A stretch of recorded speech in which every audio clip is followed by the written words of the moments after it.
उत्तराखंड के जोशीमठ के बाद अब जम्मू कश्मीर के डोडा में जमीन धंसने की घटना सामने आई है।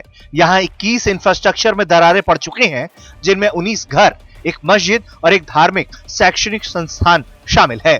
डोडा के ठठरी में नई बस्ती गांव में 19 घरों में दरार पड़ी है। तस्वीरें बेहद भयावह रूप से सामने आई हैं, जिसमें लोगों में दहशत देखी जा सकती है। इनमें से एक घर में दरार पड़ने के बाद वो घर ही ढह गया, इसकी भी तस्वीरें सामने आई। इन घरों में रहने वाले 19 परिवारों को सुरक्षित स्थानों पर ले जाया गया है। इनमें से अधिकतर परिवार अपने रिश्तेदार के घर रह रहे हैं।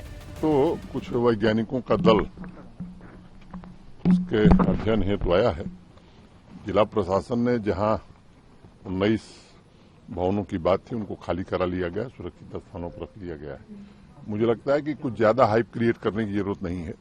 पूरी तरह से पैनी नजर प्रशासन की है और जो भी बेस्ट पॉसिबल होगा वो किया जाए। तो जोशीमठ जैसे हालात तो नहीं है? बिल्कुल नहीं। तो सिर्फ कहा जा रहा है कि जो प्रोजेक्ट बन रहा था कुछ इंजीनियरिंग का फॉल्ट रहा है, सर्वे। देखिए ऐसा है कि अब इतना ज्ञान मुझे नहीं है कि हर चीज पर मैं विद्वतापूर्ण बात कहूं। ऐसे विद्वान लोग प्रतिक्रिया देते हैं। मुझे लगता है कि वैज्ञानिकों की राय पर हमें भरोसा करना चाहिए। Let them analyse and let them से व्हाट इज द फैक्ट। डोडा प्रशासन का कहना है कि बीते 4 दिनों में दरारें चौड़ी हुई हैं। प्रशासन जांच में जुटा है, लेकिन जमीन धंसने की वजह का अब तक पता नहीं चल पाया है।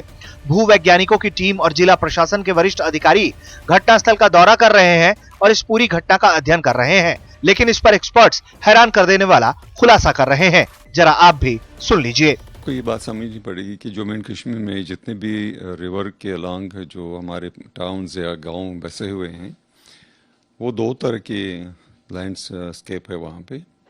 एक तो रिवर टेरेसेस हैं, दूसरा है वहाँ पे फॉसिल स्लाइड्स। फॉसिल स्लाइड्स होता है कि किसी टाइम पीछे किसी ज़माने में खिसक के लैंड ऊपर से आई, ज़मीन खिसक के आई और इन स्लोप्स पे वो एक्यूमुलेट होती गई।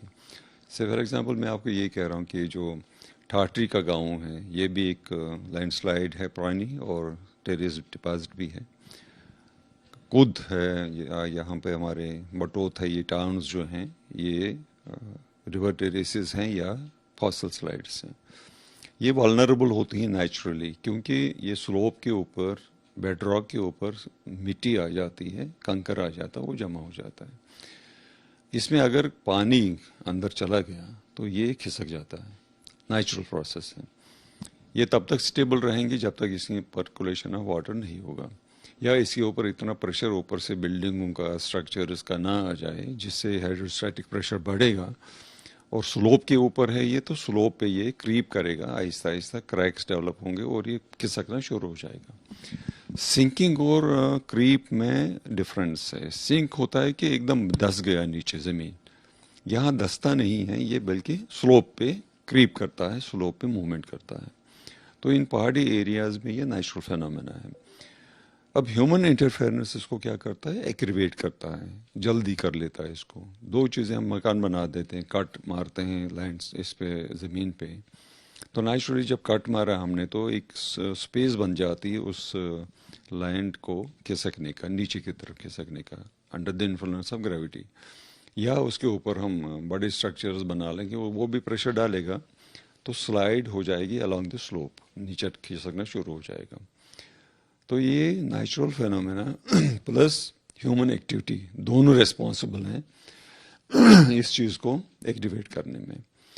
ये जो ठाठरी वाला एरिया है ये भी एक एग्जाम्पल है इसी तरह की, एक फॉसिल स्लाइड है और पार्टली रिवर टेरेस है चिनाब का।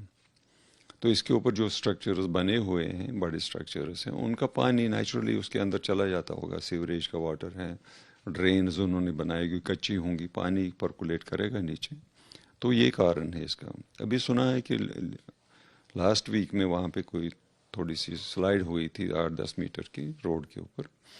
वो स्लाइड जो वहाँ पे हुई तो उसको जब मलबे को उन्होंने क्लियर कर दिया, एक स्पेस फिर से बन गई उसको नीचे खिसकने की। तो वो भी एक रीज़न हो सकता है, उसको इमीडिएटली मौका मिला खिसकने का, पानी ऊपर से अंदर जा रहा होगा, बारिशों का सीज़न है।